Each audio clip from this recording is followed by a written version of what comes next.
YouTube, this is Evie the Odd here with another scary story. Today's scary story is one that I'll honestly be making up. Or is it made up? It's up to you guys. One time, when I went camping, I was camping with a couple friends and one of their parents because we were still decently young. Now the parent conked out early. You can't blame them because it was a decent hike. They were middle-aged and not in the best of shape. So we kids sat around the campfire. And we decided to tell a couple scary stories. None of them were really enough to make your skin crawl or your toes curl in fear. But as we all went to bed on our own times, we would lay there in the dark. And everything just seemed a little too real. Now, of course, being the person I am, I looked up the area that we were going to beforehand, only to find out that there had been a couple murders in the area, and there had been an asylum nearby that had burnt to the ground. Needless to say, that thought started running through my head as I lay there. Before long, I start hearing a rustling around the campsite. I shrug it off. It must just be another camper getting up to go to the bathroom or to get a drink, So I just lay there and try and get to sleep. I start hearing children's voices. And while I said we were young, we were not children. There was no way that any of my friends would have had a little kid's voice. So that started to creep me out a bit. Then I hear a scream. So I bolt out of my tent thinking, oh God, something's wrong with one of my friends. Maybe they fell into the river or they got in an animal trap or something. But I look around the fire that's slowly going out. All my friends are standing there too, looking around, trying to figure out what we heard.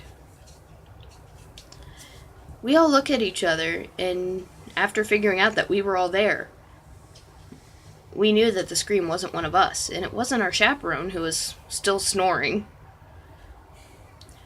So, being the brave dumbasses we are, we start looking, each grabbing a flashlight. We decide that after 5 minutes, we'll meet back at the campsite, going in pairs of 2. So we set off. We're keeping time, and no matter where we go, it seems the time is always the same. Stuck at 1:35. So we don't really realize that we've been gone for several hours. We returned to the campsite, after figuring, okay, it has to have been more time than what we agreed upon. Only to see that back at the campsite, the sun is up. Our chaperone is looking around the campsite for us frantically, calling for us. When we tell him what happened, he says there's no way that's possible, because at 1:35, he checked on all of us. He then asks where Kristen is. We look around, and surely enough, she didn't come back, but her buddy was there.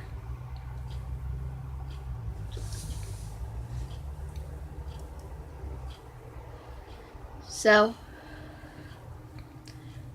we all go looking in the direction that she came from. As we walk back into the woods towards where she went, we notice it's getting darker again. Everyone's watches and phones all glitch out to 1:35. We come into a clearing, the same clearing where, years ago, the asylum had burnt to the ground, only to find Kristen sitting there, rocking back and forth, saying, "Why would he do that? Why would he do that?" So our chaperone picks her up and we scramble out of there, trying to get away as fast as we can.